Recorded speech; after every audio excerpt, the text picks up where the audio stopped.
प्रशासन का दबाव और जिस तरीके से भारतीय जनता पार्टी ने जिलाधिकारियों को और पुलिस कप्तान को खुली छूट दे दी है कि उन्हीं के पक्ष में परिणाम निकले। कि समाजवादी पार्टी और श्री अखिलेश यादव की सियानी बिल्ली खंभा नीचे वाली हालात है। यही तो होता था 17 के पहले, कहीं चाचा, कहीं भतीजा, कहीं मामा, कहीं नाना, कहीं और भी तमाम रिश्ते आ जाते थे। इंशाअल्लाह दोबारा योगी को उत्तर प्रदेश का मुख्यमंत्री नहीं बनने देंगे, नहीं बनने देंगे। इसलिए बीएसपी ने इस समय प्रदेश में हो रहे जिला पंचायत अध्यक्ष के चुनाव को नहीं लड़ने का फैसला लिया है। नमस्कार, मैं हूं पंकज झा। पंकज का पंच में आज बात यूपी के चुनाव की। संसद से लेकर सड़क तक लोकतंत्र का विस्तार जिला पंचायत की मुख्तारी से होकर गुजरता है। महात्मा गांधी ने कहा भी था कि असली लोकतंत्र तो पंचायती राज व्यवस्था में, देश के सबसे बड़े सूबे यानी उत्तर प्रदेश में वही असली लोकतंत्र अब विधानसभा चुनाव का सेमीफाइनल बना हुआ है। इसका मतलब ये हुआ कि जिला पंचायतों में जिसके जितने ज्यादा चौधरी होंगे उसके लिए लखनऊ वाली सत्ता उतनी ही आसान हो जाएगी।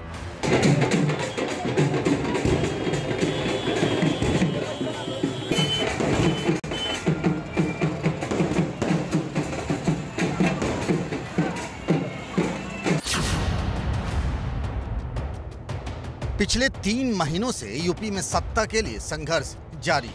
हर गांव, गली और मोहल्ले में बस पंचायत चुनाव की चर्चा है। कोरोना की दूसरी लहर में एक एक सांस बचाने की लड़ाई में भी वोट बढ़ाने और घटाने का हिसाब किताब थमा नहीं। जिला पंचायत अध्यक्ष की एक एक सीट के लिए करो या मरो जैसी नौबत रही। आप सोचेंगे ऐसा क्यों? यही तो आखिरी मौका है विधानसभा चुनाव से पहले दम दिखाने का, विरोधियों को बताने का। पंचायत चुनाव के आखिरी नतीजे बताएंगे अखिलेश यादव की उम्मीद की साइकिल चल पड़ी है या फिर बीजेपी की पुरानी लहर का असर अब भी बरकरार है। जितने कमल खिलेंगे उतनी दूर तक ये मैसेज भी जाएगा कि यूपी बीजेपी में अब ऑल इज वेल है। सीएम योगी आदित्यनाथ और डिप्टी सीएम केशव प्रसाद मौर्य के बीच की दीवार खत्म हो चुकी है। हालांकि लोकतंत्र की रेस जीतने का कोई सीधा सिंपल फार्मूला होता नहीं, क्योंकि उसका ट्रैक जनभावनाओं की बेहद टेढ़ी मेढ़ी गलियां होती हैं। बावजूद इसके जिस तरह एक चावल से पता चल जाता है कि पूरा चावल पक गया है या नहीं, वैसे ही एक रुझान अगले चुनाव के रुख का पूर्वानुमान पेश कर देता है। यही वजह है कि आज यूपी में जिला पंचायतों के अध्यक्ष के लिए क्या बीजेपी, क्या समाजवादी पार्टी, दोनों ने पूरी ताकत झोंक दी, जबकि मायावती तो बीच में ही मैदान छोड़कर चली गई। इसलिए बीएसपी ने इस समय प्रदेश में हो रहे जिला पंचायत अध्यक्ष के चुनाव को नहीं लड़ने का फैसला लिया है और पार्टी के लोगों को ये निर्देशित किया है कि वे इस दौरान इस चुनाव में अपना समय व एनर्जी आदि लगाने की बजाय बल्कि अपना पूरा समय व ताकत अपनी पार्टी के संगठन को मजबूत बनाने तथा सर्व समाज में पार्टी के जनाधार को बढ़ाने के कार्यों पर ही लगाएं, तो ये ज़्यादा बेहतर होगा, ताकि इस बार यहाँ उत्तर प्रदेश में होने वाले आगामी विधानसभा चुनाव में बीएसपी की अकेले यहाँ अपने बलबूते पर सरकार बन सके।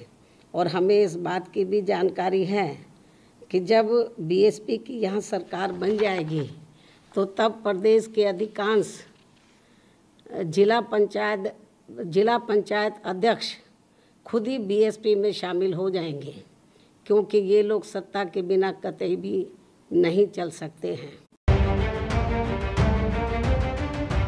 2 मई को जब पंचायत चुनाव के नतीजे आए थे तो लोगों ने बीजेपी की तुलना में समाजवादी पार्टी को ज्यादा पसंद किया।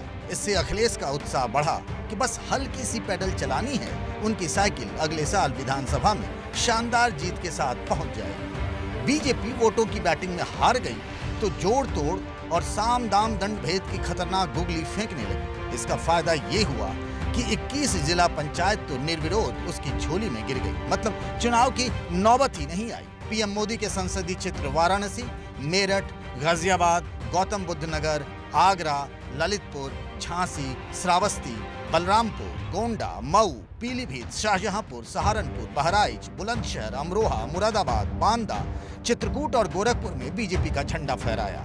वहीं अखिलेश यादव के गृह जिले इटावा में समाजवादी पार्टी से मुकाबले को कोई तैयार ही नहीं हुआ। उन दिनों केंद्र में अटल बिहारी वाजपेयी की 13 दिनों वाली सरकार थी। तब पूर्व प्रधानमंत्री चंद्रशेखर ने लोकसभा में बहस के दौरान वाजपेयी को सलाह दी कि सत्ता पाना बड़ी बात है, लेकिन उससे भी बड़ी बात है कि अगर सिद्धांतों से समझौता करना पड़े तो सत्ता त्याग देनी चाहिए। और तब वाजपेयी ने कहा था कि जोड़ तोड़ की राजनीति से मिली सत्ता को वो चिमटे से भी छूना पसंद नहीं करेंगे। लेकिन इत्तेफाक देखिए, कैसा संयोग है कि यूपी में एक तरफ वाजपेयी की हिंदुत्ववादी विरासत वाली बीजेपी है, तो दूसरी तरफ चंद्रशेखर की समाजवादी विचारधारा की पतली धारा वाली समाजवादी पार्टी है। और दोनों ही पार्टियों ने जीत के लिए सब कुछ दांव पर लगा दिया है। शायद ये दोनों इस कहावत में यकीन करते हैं कि जो जीता वही सिकंदर। तो यूपी का सिकंदर निकली बीजेपी, मुकद्दर वाला सिकंदर नहीं। यूपी विजय के लिए तो बीजेपी ने वो सब कुछ किया जो जरूरी था, और वो भी किया जिस पर विपक्ष छाती कूट हाहाकार करती रहेगी। और जो चुनाव हो रहे बोर्ड के गठन के लिए इतना पैसा, प्रशासन का दबाव, और जिस तरीके से भारतीय जनता पार्टी ने जिलाधिकारियों को और पुलिस कप्तान को खुली छूट दे दी है कि उन्हीं के पक्ष में परिणाम निकलें, ऐसा उत्तर प्रदेश में कभी नहीं देखा गया। श्री अखिलेश यादव जी लंबी लंबी हाँकते हैं, और जब चुनाव में पीछे चले जाते हैं तो या तो चुप हो जाते हैं, जब चुनाव में हारने लगते हैं तो इस प्रकार के आरोप लगाने की कोशिश करते हैं। अगर ऐसा होता तो केवल 20 जिलों में, 21 जिलों में ही क्यों, तब तो सभी 75 जिलों में हम अगर प्रशासन का दुरुपयोग करते तो सपा कैसे जीत जाती, इटावा निर्विरोध। तो ये तो फर्जी आरोप हैं, इस आरोप में कोई दम नहीं है। आज जहां जहां चुनाव हुए खूब हंगामा हुआ, कहीं लाठियां चली तो कहीं पत्थर। पूरब से लेकर पश्चिमी यूपी तक बीजेपी और समाजवादी पार्टी के कार्यकर्ताओं में खूब झड़पें हुई। 2022 के चुनाव से पहले पंचायत चुनाव को दोनों ही पार्टियों ने सेमीफाइनल की तरह लड़ा। आप इसे इन आंकड़ों से भी समझ सकते हैं। 2019 के लोकसभा चुनाव में वोटर थे 14 करोड़ 16 लाख। पंचायत चुनाव में वोटर रहे 12 करोड़ 27 लाख। पंचायत चुनाव में कुल वोटरों के 84% वोटर होते हैं। यूपी में विधानसभा की कुल सीटें हैं 403। जहां पंचायत चुनाव हुए वो सीटें हैं विधानसभा की 338। पंचायत चुनाव में लोकसभा से थोड़े से ही कम वोटर होते हैं। इस बार कुल वोटर रहे 12 करोड़ 27 लाख। यूपी में 16 बड़े शहरों में मेयर हैं। जहां पंचायत के चुनाव नहीं होते हैं, इन्हें छोड़कर राज्य के जिन इलाकों में पंचायत चुनाव हुए वो उनमें विधानसभा की 338 सीटें होती हैं। ये बताने का मतलब है कि पंचायत चुनाव में लोगों की हिस्सेदारी करीब करीब विधानसभा चुनाव जैसी ही होती है।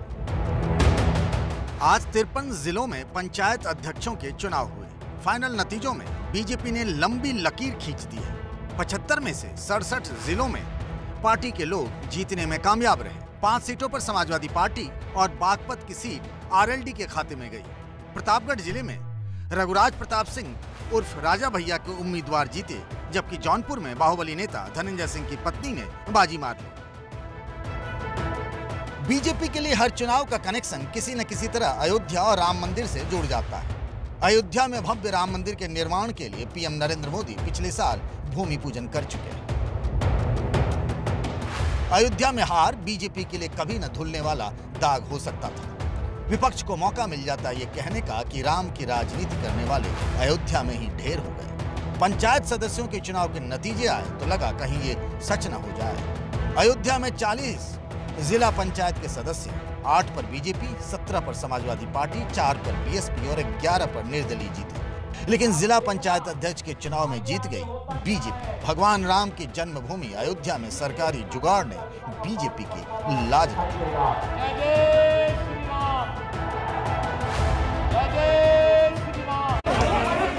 गोरखपुर में तो गजब हो गया, बड़ा गजब। उस गोरखपुर में जो सीएम योगी आदित्यनाथ का इलाका माना जाता है, जहां से वे लगातार 5 बार सांसद रहे, उसी गोरखपुर में समाजवादी पार्टी का उम्मीदवार नामांकन ही नहीं कर पाया।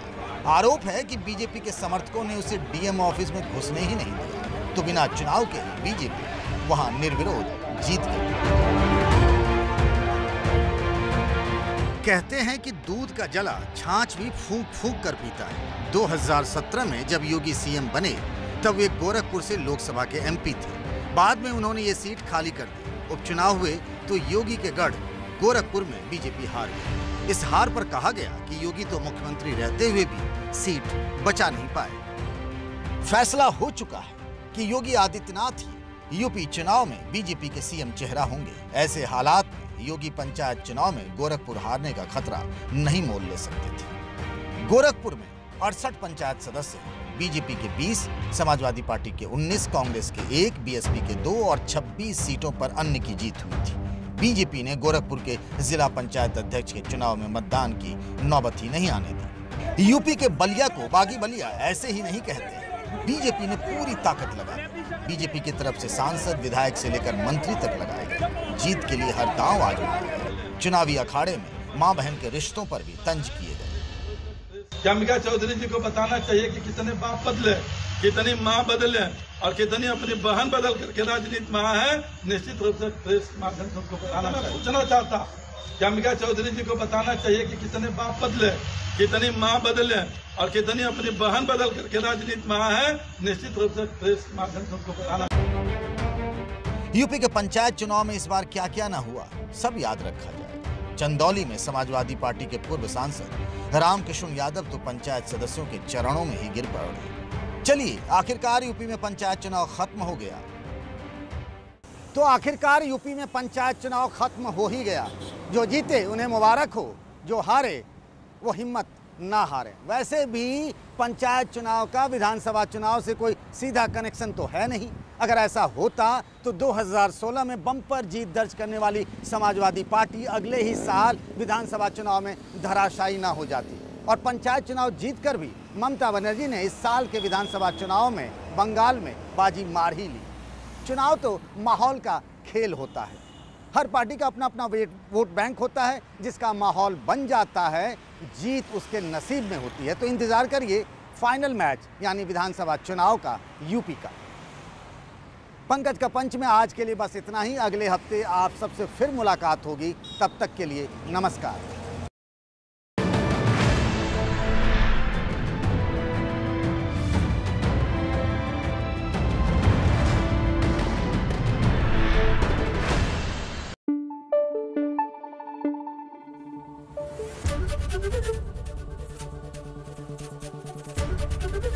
एबीपी न्यूज आपको रखे आगे।